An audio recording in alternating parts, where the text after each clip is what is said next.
মহারাজ যুধিষ্ঠির পিতামহ ভীষ্মকে বললেন, পিতামহ আপনি আমাকে ভগবান শিবের মাহাত্ম্য বর্ণনা করুন, আমি সেটি শ্রবণ করতে চাই। তখন পিতামহ ভীষ্ম বলছেন, হে ধর্মরাজ যুধিষ্ঠির, যিনি ব্রহ্মের স্বরূপ, যিনি সকলের কল্যাণদাতা, যিনি প্রলয়কারী, তার মাহাত্ম্য বর্ণনা করার আমার কোনো সাধ্য নেই।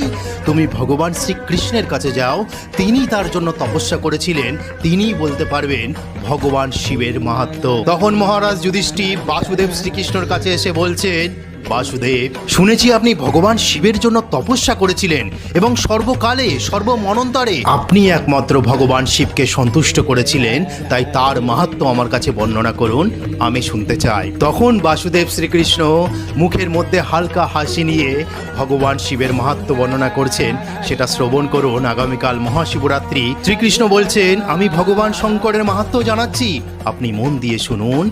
বিদ্বান পুরুষ মহাদেবকে অগ্নি, স্থাণু, মহেশ্বর, একাক্ষ, ত্রয়ম্বক, বিশ্বরূপ এবং শিব ইত্যাদি অনেক নামে ডাকা হয়। বেদে তার দুটি স্বরূপের কথা বলা আছে। বেদবেত্তা ব্রাহ্মণগণ তা জানেন। তার একটি স্বরূপ ভয়ঙ্কর আর অন্যটি শিব। তার অগ্নি, বিদ্যুৎ, সূর্য ইত্যাদি নানা রূপ রয়েছে।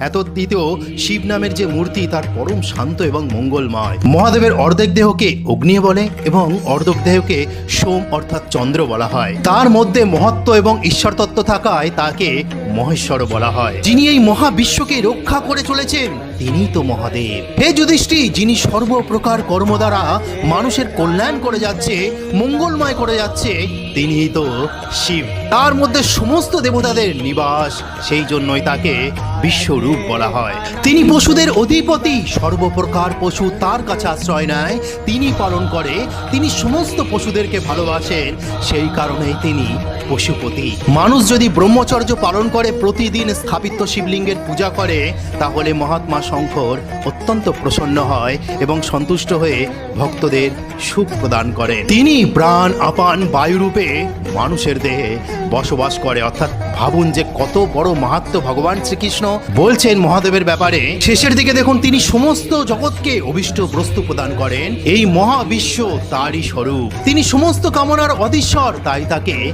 ঈশ্বর বলা হয়। মহান লোকের ঈশ্বর হওয়ায় তার নাম মহেশ্বর। এইভাবে ভগবান শ্রীকৃষ্ণ মহাদেবের স্তব করেছিলেন, তার মাহাত্ম্য বর্ণনা করেছিলেন মহারাজ যুধিষ্ঠিরের কাছে, এবং মহারাজ যুধিষ্ঠির মনোযোগ সহকারে ভগবান শিবের মাহাত্ম্য শ্রবণ করেছিলেন। আগামীকাল মহাশিবরাত্রির সবাইকে অনেক অনেক শুভেচ্ছা। ওম নমঃ শিবায়। হর হর মহাদেব। জয় শ্রীকৃষ্ণ।